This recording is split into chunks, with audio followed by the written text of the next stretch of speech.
इस रोमांचक कहानी की शुरुआत होती है एक छोटे से बैंड को दिखाते हुए, जहाँ के सभी लोग अपनी नई एल्बम की प्रैक्टिस कर रहे थे। उसी जगह के थोड़ी दूर पर हमें एक ताबूत दिखाया गया जो कई सालों से एकदम दफन था, लेकिन अचानक से ताबूत के अंदर हलचल होने लगी। वो ताबूत तो अगले ही मोमेंट में ओपन हो जाता है, जिसके अंदर से एक खतरनाक वेम्पायर बाहर निकल रहा था। उस वेम्पायर का नाम लेस्टिड होता है, जो कई सालों से गहरी नींद में सोया हुआ था, लेकिन आखिरकार वो अब जाग चुका है और उसका सिर्फ एक ही मकसद है कि वो पूरी दुनिया वालों को अपने एग्जिस्टेंस के बारे में बताए। इसीलिए अब लेस्टिड अपने इंसानी रूप में ही उस बैंड के लोगों के पास चला गया था। लेस्टिड तो उन सभी लोगों के पास पहुंचकर ही कहता है कि मैं एक वेम्पायर हूं। हालांकि वहां पर मौजूद सभी लोग लेस्टिड का मजाक उड़ाने लगे थे कि ये कैसी बात कर रहा है, लेकिन लेस्टिड कोई मजाक नहीं कर रहा था। उसने तो सारे बैंड के लोगों को विश्वास दिलाने के लिए अपनी थोड़ी सी पावर्स की झलक दिखाई। ऐसी चीजें तो उन मासूम लोगों ने तो कभी देखी ही नहीं थी। जिसके बाद उस बैंड के लोगों को विश्वास हो गया था कि लेस्टिड एक वेम्पायर है। वो सब तो डर के मारे लेस्टिड से यही कह रहे थे कि तुम हमें मारना मत। लेस्टिड इसका जवाब देता है कि आज तुम सभी का दिन लकी है, मुझे अभी किसी का भी खून नहीं पीना, लेकिन मैं चाहता हूँ कि मैं तुम्हारे बैंड का नया ओनर बन जाऊं और कई सारे नए नए एल्बम लिखूं।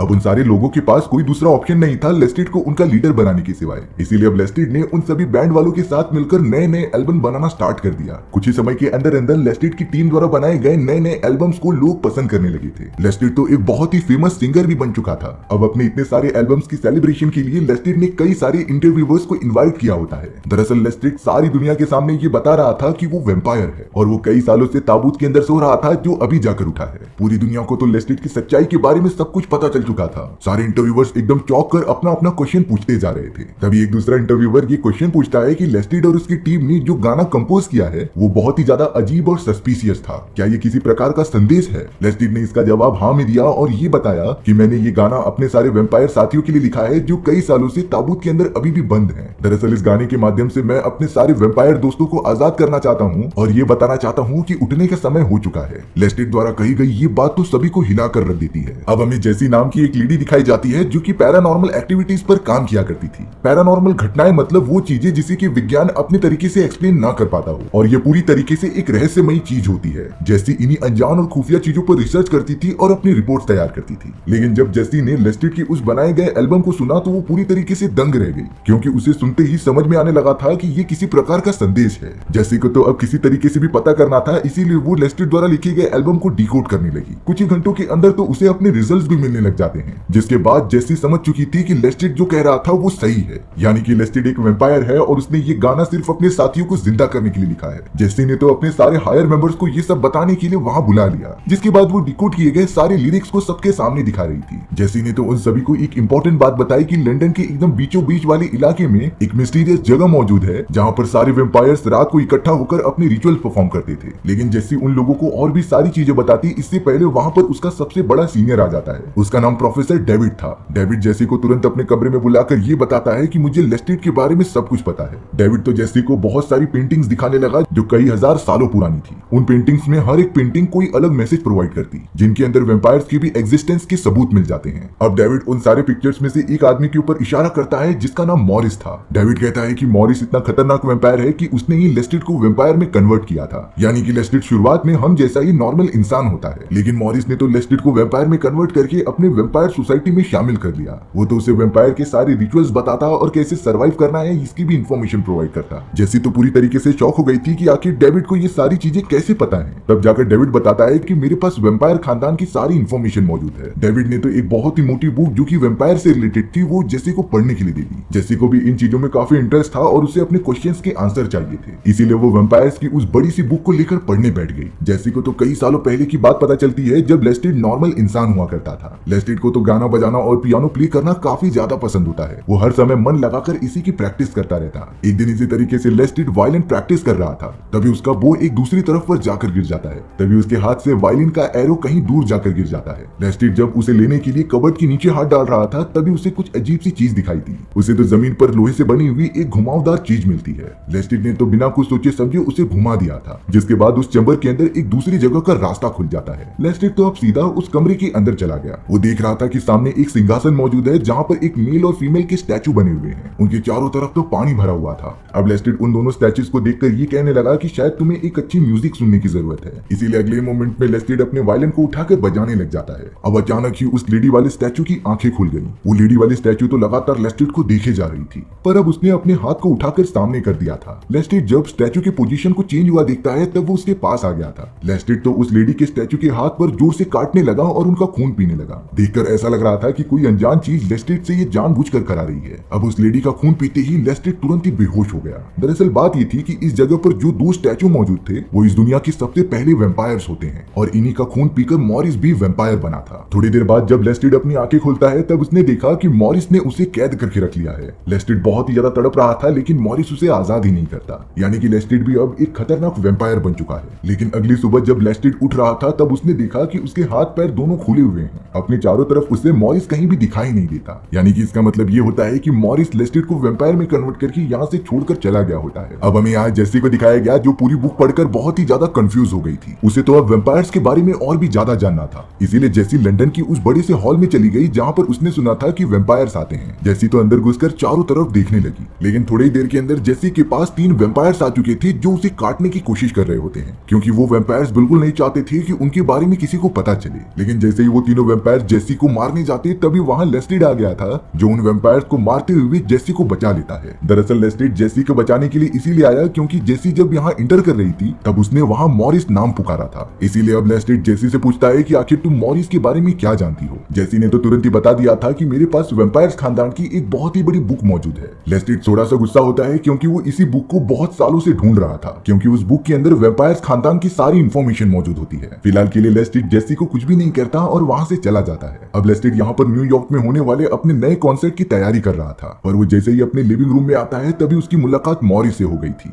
लेस्ट्रेड के लिए शॉकिंग बात ये थी कि आखिर मॉरिस ने उसे ढूंढा कैसे। तब जाकर मॉरिस जवाब दे रहा था कि मैंने ही तुम्हें वेम्पायर में कन्वर्ट किया है, तो फिर तुम्हें ढूंढना इतना भी मुश्किल नहीं था। लेस्ट्रेड मॉरिस से थोड़ा सा गुस्सा होता है क्योंकि आज पूरे 100 साल बीत चुके हैं जिसके बाद मॉरिस पहली बार उससे मिलने आया। लेकिन तभी मॉरिस लेस्ट्रेड से कहता है कि तुम जो पूरी दुनिया में अपनी वेम्पायर्स की आइडेंटिटी सभी को बताते रहते हो, ये हमारे कुछ वेम्पायर्स के ग्रुप को बिल्कुल भी पसंद नहीं है। यानी कि वो चाहते हैं कि वेम्पायर्स खानदान की सारी चीजें इंसानों से सुरक्षित रहें। साथ ही साथ मॉरिस ने एक बात बताई कि तुम्हारे द्वारा कंपोज किए गए गाने की वजह से अब मसाका नाम की एक बहुत ही खतरनाक वेम्पायर नींद से जाग चुकी है। दरअसल ये वही वेम्पायर वाली स्टैचू थी जिसे कि लेस्ट्रेड ने एक तय खाने में ढूंढा था और उसी स्टैचू का खून पीकर वो वेम्पायर में कन्वर्ट हो गया। लेकिन लेस्ट्रेड कह रहा था कि इन सारी चीजों से हमें क्या खतरा है। मॉरिस तो लेस्ट्रेड को बताता है कि तुम्हें अपने सारी कॉन्सर्ट कैंसिल करने पड़ेंगे, पर लेस्ट्रेड तो इसके लिए बिल्कुल भी राजी नहीं हो रहा था। अब हमें लंदन की उसी क्लब के अंदर दिखाया गया जहां पर सारे वेम्पायर्स इकट्ठा हुए करते थे। उस जगह पर तो अब मसाका आ जाती है जो चारों तरफ लेस्ट्रेड को ढूंढ रही थी, क्योंकि लेस्ट्रेड ने ही अपने गाने की वजह से उसे आजाद किया होता है। मसाका तो क्लब में मौजूद सारे वेम्पायर से पूछने लगी थी कि लेस्ट्रेड कहां पर मौजूद है, लेकिन फिर बाद में मसाका को पता चला कि इस क्लब में जितने भी वेम्पायर्स मौजूद हैं वो तो लेस्ट्रेड को जान से मारना चाहते हैं, क्योंकि लेस्ट्रेड चारों तरफ वेम्पायर्स की आइडेंटिटी सभी को बता रहा था। मसाका को इस बात से बहुत ही ज्यादा गुस्सा आने लगता है क्योंकि वो लेस्ट्रेड से एक तरीके से प्यार करने लगी थी और अब मसाका अपनी अनलिमिटेड शक्तियों की मदद से क्लब के अंदर मौजूद सारे के सारे वेम्पायर्स को जलाकर राख करने लगी थी। वहीं दूसरी तरफ अब न्यूयॉर्क में लेस्ट्रेड के जो कॉन्सर्ट होने वाला था उसके लिए सारे फैंस इकट्ठा हुए होते हैं। उन सभी के बीचों बीच जेसी भी छुप कर आ गई थी जो लेस्ट्रेड के पास चली जाती है। जेसी ने तो वो बुक निकाल लिया जिसके अंदर वेम्पायर का पूरा इतिहास लिखा होता है और अब जेसी वही बुक लेस्ट्रेड को दे रही थी। लेस्ट्रेड तो जेसी से सिर्फ इतना पूछता है कि आखिर तुम्हें क्या चाहिए। जेसी ने बताया कि मुझे भी तुम जैसा वेम्पायर बनना है, क्योंकि मुझे वेम्पायर्स के बारे में सारे रहस्य जानने थे। जेसी तो ये भी कहती है कि वो वेम्पायर बनकर तुम्हारे साथ ही हमेशा रहेगी, लेकिन लेस्ट्रेड जेसी को समझाता है कि तुम जितना इसे सिंपल समझ रही हो वो है नहीं। वेम्पायर बनने के लिए काफी भारी कीमत चुकानी पड़ती है। इसीलिए अब सच्चाई बताने के लिए लेस्ट्रेड जेसी को लेकर एक गार्डन में आ चुका था। वहाँ पर तो एक लेडी बैठी हुई होती है, इसीलिए लेस्ट्रेड तुरंत ही उस लेडी के पास जाकर उसे काट के खून पीने लगा। वो अनजान लेडी तो तुरंत ही मर गई थी, जिसके बाद लेस्ट्रेड जेसी को समझाता है कि तुम्हारे साथ भी ऐसा ही होगा। हम वेम्पायर्स इंसानों पर जरा भी रहम नहीं करते। सिर्फ इतना कहकर लेस्ट्रेड वहाँ से अपना कॉन्सर्ट करने के लिए चला गया। वहाँ पर तो बहुत ही ज्यादा संख्या में फैंस और लोग आए थे जो लेस्ट्रेड और उसकी पूरी टीम का गाना सुनने के लिए उतावले हो रहे होते हैं। उन सभी का परफॉर्मेंस भी स्टेज पर चालू हो चुका था, पर अचानक कुछ वेम्पायर स्टेज पर ही आकर लेस्ट्रेड के ऊपर हमला करने लगे। लेस्ट्रेड तो लगातार उन सारे वेम्पायर से बचने की कोशिश करता है, तभी अचानक वो पूरा स्टेज बीच में से फट गया था। डरा देने वाली बात ये हुई कि स्टेज के अंदर से और कोई नहीं बल्कि मसाका बाहर निकलती है। मसाका जो लगातार लेस्ट्रेड को ढूंढ रही थी, अब उसके सामने मिलने के बाद वो लेस्ट्रेड को अपनी तरफ खींचकर उड़ाते हुए कहीं दूसरी तरफ लेकर चली जाती है। मसाका कह रही थी कि तुमने मुझे आजाद किया, इसीलिए मैं तुम्हारे साथ ही हमेशा रहूंगी। हम दोनों मिलकर इस पूरी दुनिया पर अनंत समय के लिए राज करेंगे और एक साथ अपनी खुशहाल जिंदगी गुजारेंगे। लेस्ट्रेड तो पूरी तरीके से मसाका के काबू में आ चुका था। वो दोनों मिलकर एक दूसरे के साथ टाइम स्पेंड करते हैं और एक दूसरे का रक्त भी पीते हैं, जिसके बाद मसाका की भी कुछ शक्तियां लेस्ट्रेड की बॉडी में आ चुकी थी और अब लेस्ट्रेड दिन के उजाले में भी घूम सकता था, क्योंकि बाकी वेम्पायर्स तो सिर्फ रात के समय ही बाहर निकलते हैं। लेकिन अब लेस्ट्रेड चाहे कुछ भी कर ले वो मसाका के ही कब्जे में रहेगा। वहीं अब कुछ समय बाद हमें जेसी दिखाई जाती है जो अपनी आंट के घर पर अपनी आंखें खोल रही थी। उसे तो अपनी आंटी के घर पर भी आए हुए काफी समय हो चुका था। जेसी जब इतने समय बाद अपनी आंटी से मिलती है तब वो पूरी तरीके से चौंक गई थी, क्योंकि जेसी की आंटी अभी भी जवान है, जिसका साफ साफ मतलब ये था कि जेसी की आंटी भी एक वेम्पायर है। अब यहाँ जेसी की आंट ने बताया कि कई साल पहले मुझे मसाका ने ही वेम्पायर में कन्वर्ट कर दिया था, लेकिन वेम्पायर में कन्वर्ट होने से पहले मैं प्रेग्नेंट थी और मैंने एक बच्चे को भी जन्म दिया, जिसके बाद से ही मेरे बच्चे की जो आगे से जनरेशन चालू हुई वो पूरी तरीके से इंसान थी और उन्हीं सारे नॉर्मल इंसानों में जेसी भी शामिल थी। जेसी की आंटी तो उसे अपना पूरा फैमिली ट्री दिखाती है कि कौन उसके बिलोंग करता है और कौन नहीं। अब तो उस जगह पर और भी सारे वेम्पायर्स जमा होने लगे थे जो शायद अच्छे वेम्पायर्स होते हैं। अब जेसी की आंटी को ये भी पता चल गया था कि मसाका पूरी तरीके से आजाद हो चुकी है और वो पृथ्वी पर पूरा कब्जा करके इंसानों को खत्म कर देगी। जेसी की आंटी ये बिल्कुल भी नहीं चाहती थी, क्योंकि उसकी पूरी फैमिली इंसान होती है जेसी को भी काउंट करके। लेकिन जेसी की आंटी ये बिल्कुल भी नहीं चाहती थी कि इंसान खत्म हो, क्योंकि उसकी भी एक फैमिली पूरी तरीके से इंसान है जेसी को लेकर। इसीलिए वो वहां पर मौजूद सारे वेम्पायर से मदद मांगती है कि हमें किसी भी तरीके से मसाका को खत्म करना होगा, जिसके बाद ही इंसानी सभ्यता सुरक्षित रह पाएगी।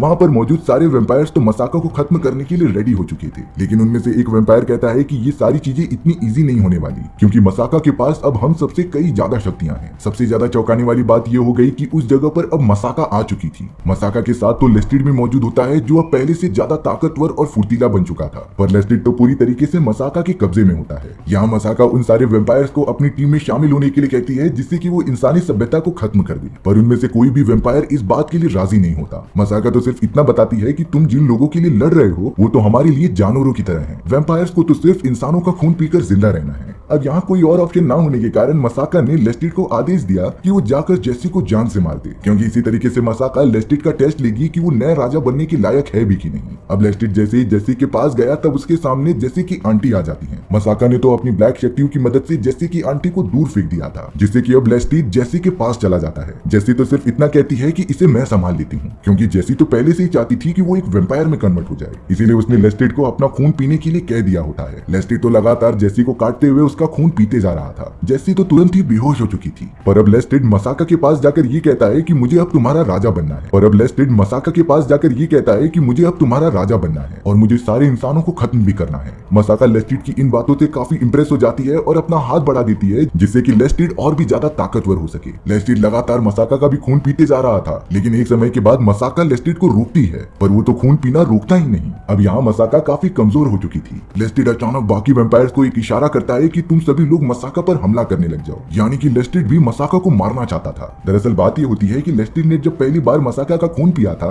तब वो पूरी तरीके से उसके कंट्रोल में हो चुका होता है, लेकिन जब लेस्टिड ने आकर जेसी का खून पिया तब वो मसाका की कैद से आजाद हो चुका था। और अब इस प्लान के अकॉर्डिंग लेस्टिड सारे वेम्पायर्स को इशारा कर देता है, जिससे कि वो सब मसाका पर हमला करने आ गए थे। सारे के सारे वेम्पायर्स एक साथ ही मसाका पर हमला करने लग जाते हैं। बॉडी में से बहुत ही ज्यादा खून निकलने के कारण मसाका काफी ज्यादा कमजोर हो चुकी थी, लेकिन फिर भी वो अपनी काली शक्तियों की मदद से कई सारे वेम्पायर्स को मारने में कामयाब हो जा रही थी। मसाका ने तो एक वेम्पायर को मारकर रोशनी में फेंक दिया, जिससे कि वो पूरा का पूरा जल जाता है। पर जैसे ही वो दूसरे वेम्पायर को रोशनी के अंदर फेंकती है तो उसके ऊपर सूर्य की रोशनी का कोई असर ही नहीं हो रहा था, क्योंकि उस वेम्पायर ने मसाका का काफी खून पी लिया होता है, जिससे कि उसे भी कई सारी पावर्स मिल गई थी। यहाँ मसाका अब अपनी पूरी पावर्स यूज नहीं कर सकती, क्योंकि उसके अंदर अब स्टेमिना ही नहीं बचा होता। अब लेस्टिड आगे बढ़ता है मसाका को जान से खत्म करने के लिए, लेकिन जैसे कि आंटी लेस्टिड को रोकती हैं और खुद आगे बढ़कर मसाका का पूरा खून पीने लगती हैं। थोड़ी देर के अंदर मसाका के सारी शक्तियां खत्म होने के कारण वो स्टैचू बनकर पूरी तरीके से टूट चुकी थी, यानी कि मसाका की पूरी तरीके से मृत्यु हो जाती है। लेकिन ये बात सिर्फ जैसे कि आंटी को पता थी कि जो भी मसाका को मारेगा